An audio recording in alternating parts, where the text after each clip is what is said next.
Odysseus walked into his own palace as a stranger. He found a spot near the entrance and sat on the floor.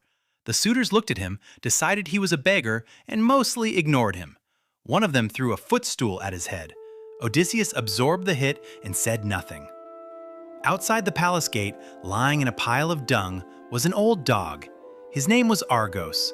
Odysseus had raised him as a puppy 20 years ago. When the old beggar shuffled through the gate, Argos lifted his head. His tail began to wag. He recognized his owner. Odysseus looked away quickly so no one would see his reaction. Argos lowered his head and died. He had waited 20 years for this moment. He had seen it. He was done. That evening, Penelope sat across from the beggar. She did not recognize him.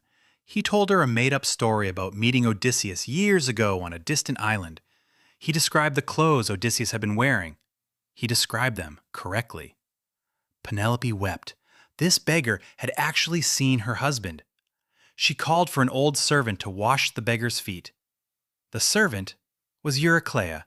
She had been Odysseus's nurse when he was a child. Her fingers found a scar on his thigh. She had been there the day he got that scar. She looked up. She knew. Odysseus put his hand over her mouth before she could speak. He shook his head once. Not yet. Penelope announced a competition. She brought out Odysseus's personal bow. Whoever could string it and shoot through 12 axe heads would win the throne. Every suitor tried. None of them could even bend the bow far enough to attach the string. The beggar sitting by the door asked for a turn. The suitors laughed. He picked up the bow, examined it slowly, strung it in one smooth motion. The hall went completely silent. He plucked the string. It rang like a bell. He shot from where he was sitting.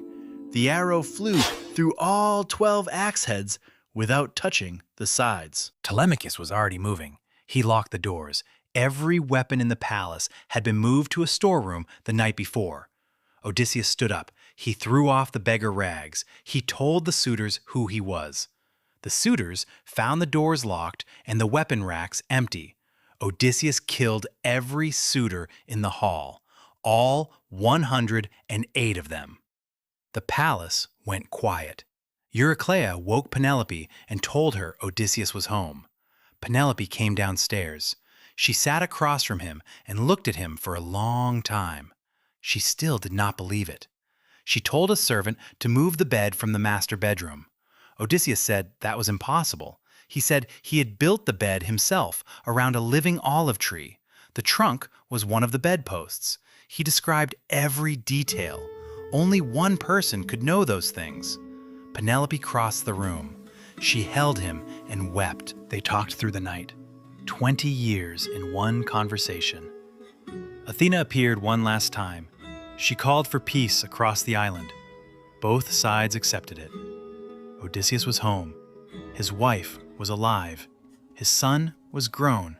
His dog had waited 20 years and died the moment he came back. His crew was entirely dead. Most of what he had lost could not be recovered. He had been gone for 20 years. He had made it back. That was the Odyssey.